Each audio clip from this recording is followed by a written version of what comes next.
And I said I'd give a little introduction about myself. So I am the director of shelter medicine here at the college.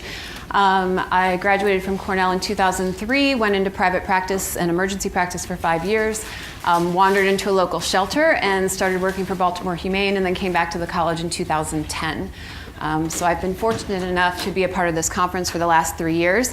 I'm really thrilled to see how many people are here. When I first proposed this topic, well actually it was earlier this week, nothing like right before you're going to give the talk, that I ran into 2 colleagues, and on both occasions I was like, oh my god, I don't know how I'm going to get this done in this hour. And I had 2 different people look at me and go, what are you possibly going to talk about regarding toxoplasmosis for an entire hour? I was like, you don't even begin to imagine. It's going to be fascinating. So here we go. I hope I can get it covered. I do have a lot of quiz questions. This is a very interactive lecture. I've been asked to ask you to hold your questions to the end because of the recording, so we'll try to do that. But I have a lot of questions for you. And some of this I think is going to be challenging depending on your background. So I'm going to ask you to stick with me because I'm throwing a bunch of science at you because I think it's important that you understand what the concerns are as we then move into kind of discussing the politics and the public health issues that have come up. So truth, fiction, and crazy cat ladies, we'll cover all 3 of those for sure. So let's start here. Your first quiz question.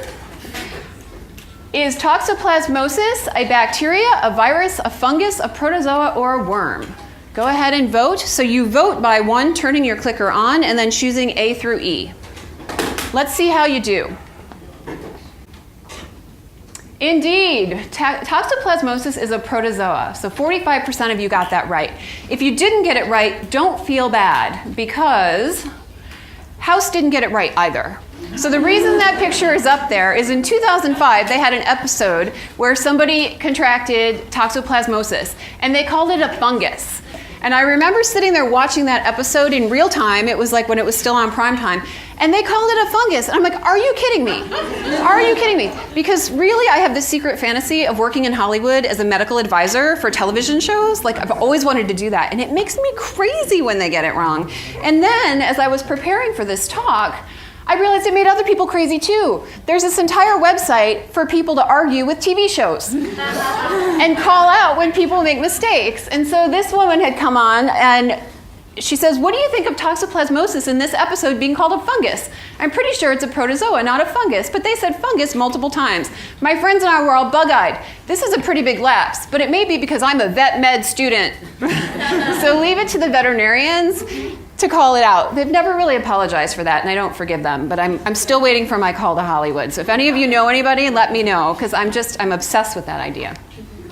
So you know, 45% of you indeed were right that it is a protozoa. It's a Coccidian protozoa, and I'm not going to go into all the details of all these fancy images, but I put them up here because protozoa have multiple stages, and we're going to go a little bit through the life cycle, but they can exist in all sorts of places. So this is all toxoplasmosis.